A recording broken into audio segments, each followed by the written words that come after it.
En línea con Dios, con Claudio Bustamante. Padre, al ver tu creación, mi alma te alaba. Gracias por estar con nosotros una vez más. Les saludamos en el nombre de nuestro amado Señor Jesucristo. Continuamos con nuestra serie Iglesia, Ser o Hacer. Esta vez meditando en la enseñanza que escribe el apóstol Juan en su primera carta. Parte, por cierto, de esa enseñanza. Seguramente el apóstol es uno de los escritores que más se refiere al amor y la importancia de amarnos unos a otros como hermanos en Cristo. Es que el apóstol lo aprendió de nuestro amado Señor Jesucristo. Él escuchó las palabras directamente del Maestro y también, por supuesto, el Espíritu Santo lo inspiró para escribir estas palabras. Es categórico el apóstol Juan a la hora de escribir sobre el amor. El que ama está en la luz, el que aborrece a su hermano está en tinieblas. El que ama está vivo espiritualmente, el que aborrece a su hermano está en una condición de muerte espiritual. Así nos enseña. Así nos resalta la palabra del Señor la importancia que tiene el amor. Le invito a que siga con nosotros y podamos seguir meditando en lo que se enseña aquí en esta primera carta del apóstol Juan en el capítulo 3. Ya hemos avanzado algunos versículos. Hoy continuamos en el nombre de nuestro Señor Jesucristo y con la asistencia del glorioso y bendito Espíritu Santo.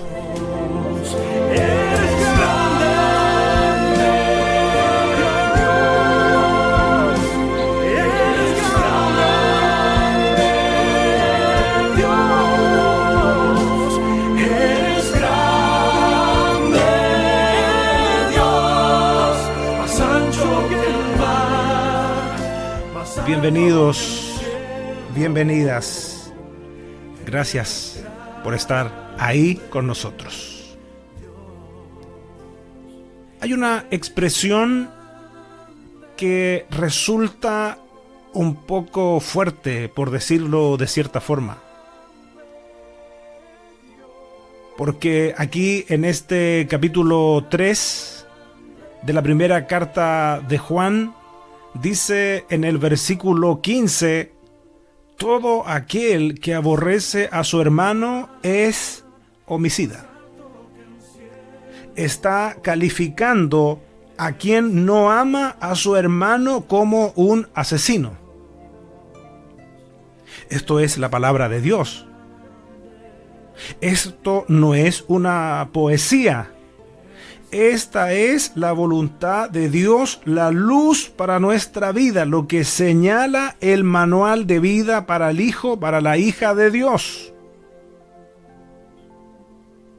Así dice, todo aquel que aborrece a su hermano es homicida. Y sigue diciendo, y sabéis que ningún homicida tiene vida eterna permanente en él. ¿De dónde Juan escuchó estas palabras? ¿O qué es lo que está pasando por su mente cuando el apóstol escribe esta porción en su carta? Seguramente se está recordando de lo que Jesús habló ahí en el Sermón del Monte.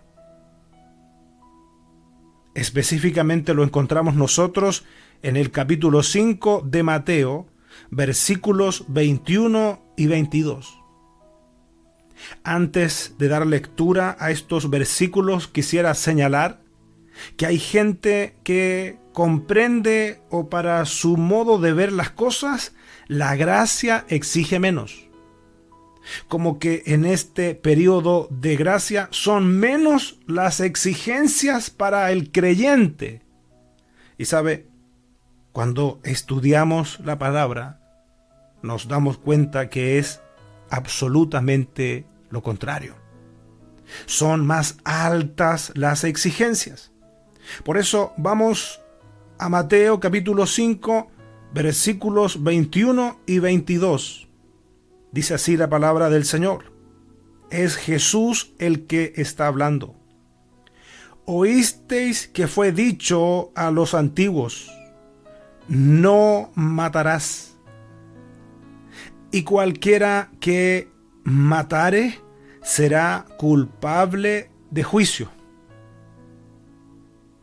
Jesús cita el conocimiento que la gente ya tenía y que incluso está contenido en los 10 mandamientos. No matarás. Pero ponga mucha atención lo que Jesús sigue diciendo. Dice, pero yo os digo que cualquiera que se enoje contra su hermano será culpable de juicio. El que se enoje con su hermano. O sea, ¿sabe? Quisiera decirlo de otra forma, permítamelo por favor.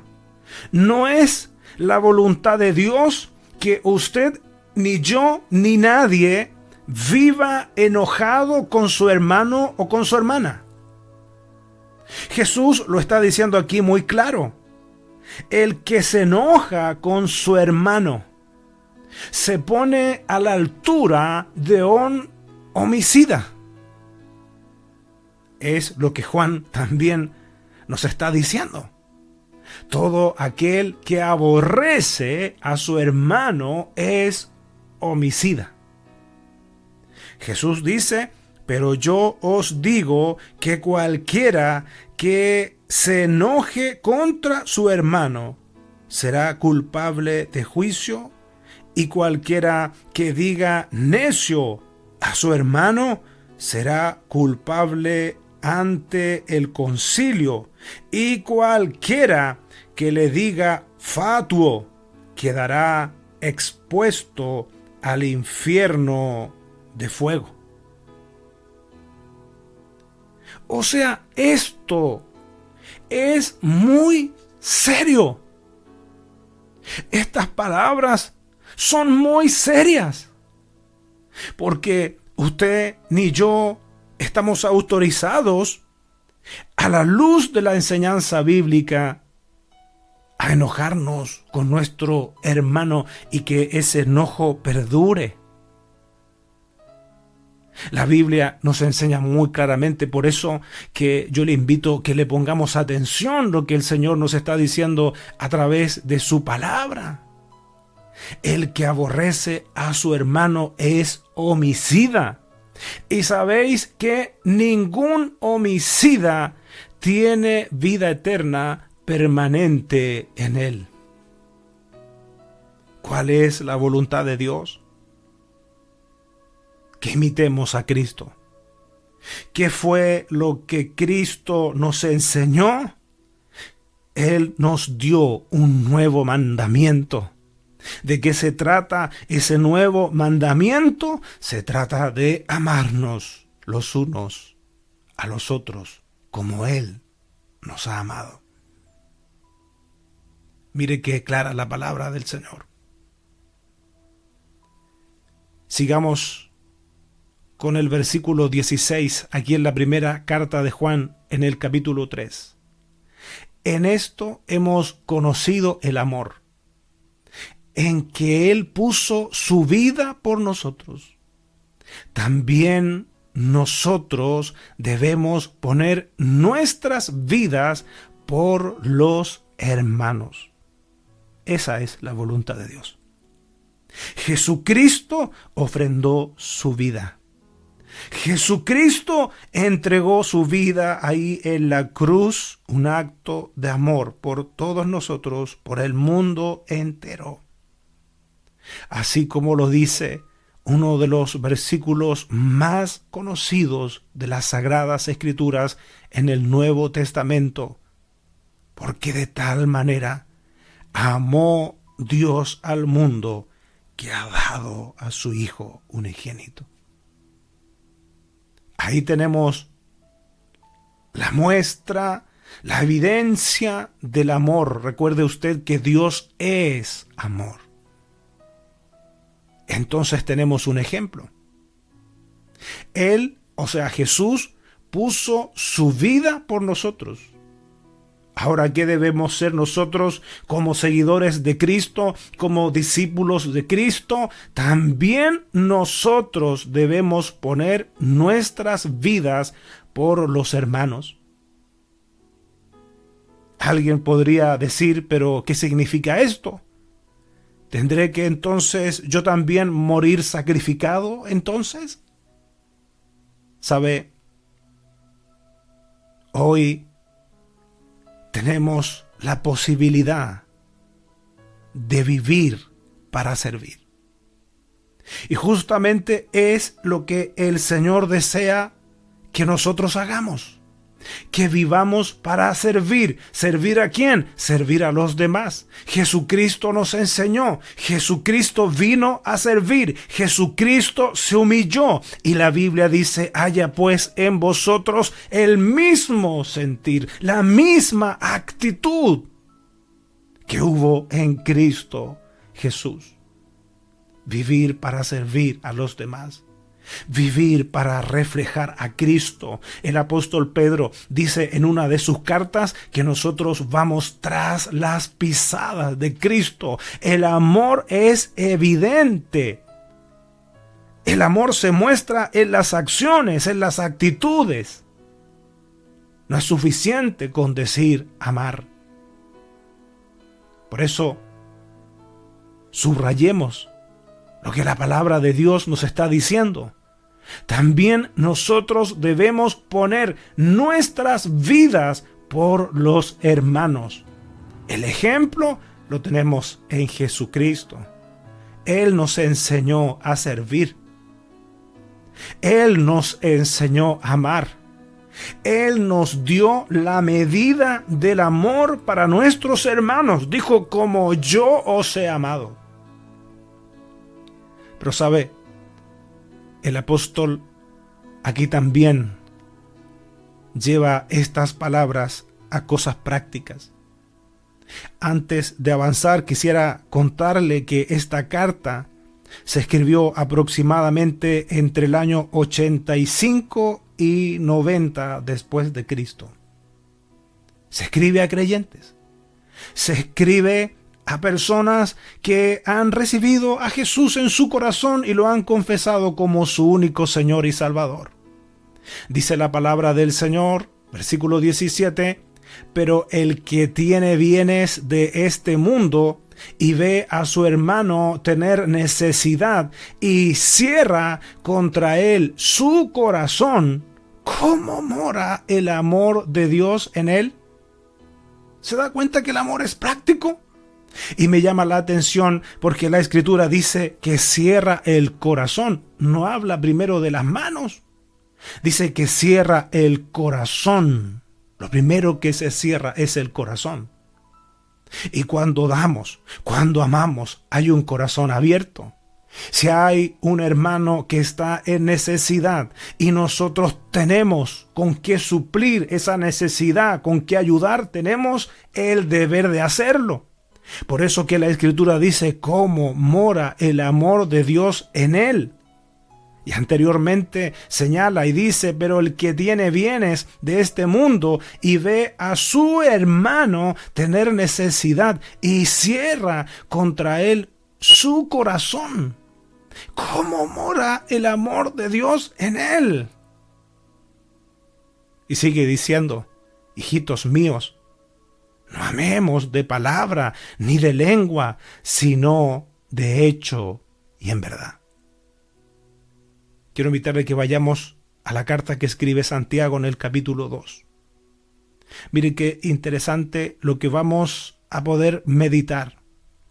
a contar del versículo 14. Santiago capítulo 2, del versículo 14 en adelante, dice la palabra del Señor: hermanos míos, ¿de qué aprovechará si alguno dice que tiene fe y no tiene obras?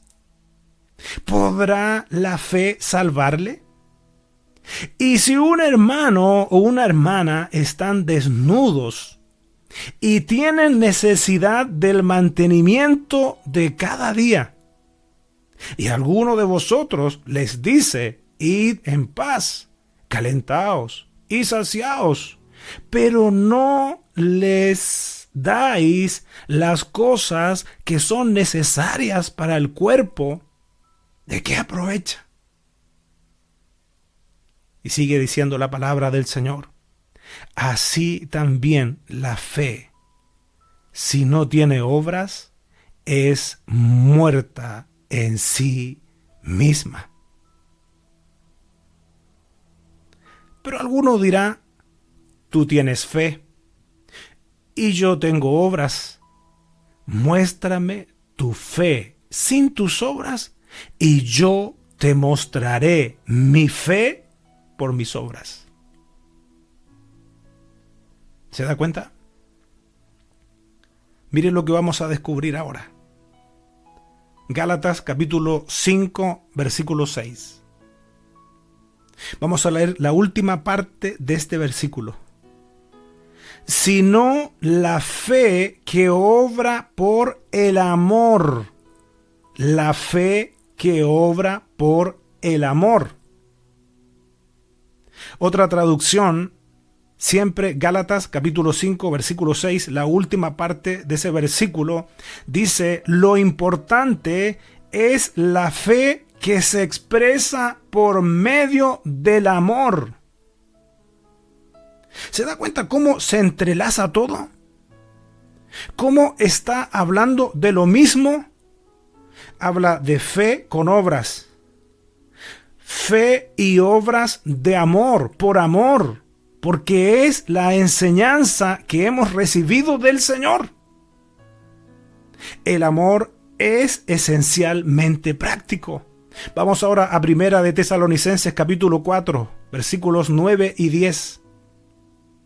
Pero acerca del amor fraternal, no tenéis necesidad de que os escriba, porque vosotros mismos habéis aprendido de Dios que os améis unos a otros. Mire de quién lo aprendieron.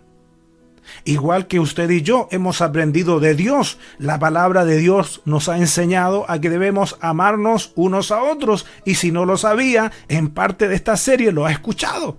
Es la voluntad de Dios. Y sigue diciendo: y también lo hacéis así con todos los hermanos que están por toda Macedonia. Pero os rogamos, hermanos, que abundéis en ello más y más. O sea, que el amor se va desarrollando, que el amor va creciendo. Podemos decir que la obra de Dios en nuestra vida se va perfeccionando, así como lo dice Filipenses capítulo 1, versículo 6. Se lo leo de otra traducción, Primera de Tesalonicenses capítulo 4, versículos 9 y 10. Pero no hace falta que les escribamos sobre la importancia de amarse mutuamente, pues Dios mismo les ha enseñado a amarse unos a otros. Es más, ustedes ya muestran amor por todos los creyentes en toda Macedonia. Aún así, amados hermanos, los alentamos a que los amen todavía más. ¡Oh, qué maravilloso! Gloria al Señor. ¿Se da cuenta cómo la palabra del Señor nos enseña? ¿Se da cuenta cómo la palabra del Señor nos forma? No nos conformemos nosotros como estamos amando. Amemos más y más. Y vamos al final de este capítulo 3 de esta primera carta de Juan, versículos 23 y 24. Y este es su mandamiento: que creamos en el nombre de su Hijo Jesucristo y nos amemos unos a otros como nos lo ha mandado. Y el que guarda sus mandamientos permanece en Dios y Dios en él. Y en esto sabemos que Él permanece en nosotros por el Espíritu que nos ha dado. ¿Sabe? Fe con obras, obras por amor, con amor. Amor a Dios y amor a los demás. Nos recuerda la enseñanza del apóstol Pablo ahí en la primera carta a los Corintios, en el capítulo 13, cuando dice: y si tuviera profecía y entendiese todos los misterios y toda ciencia, y si tuviese toda la fe, de tal manera que trasladase los montes, y no tengo amor, nada soy. Y si repartiese todos mis bienes para dar de comer a los pobres, y si entregase mi cuerpo para ser quemado, y no tengo amor, de nada me sirve.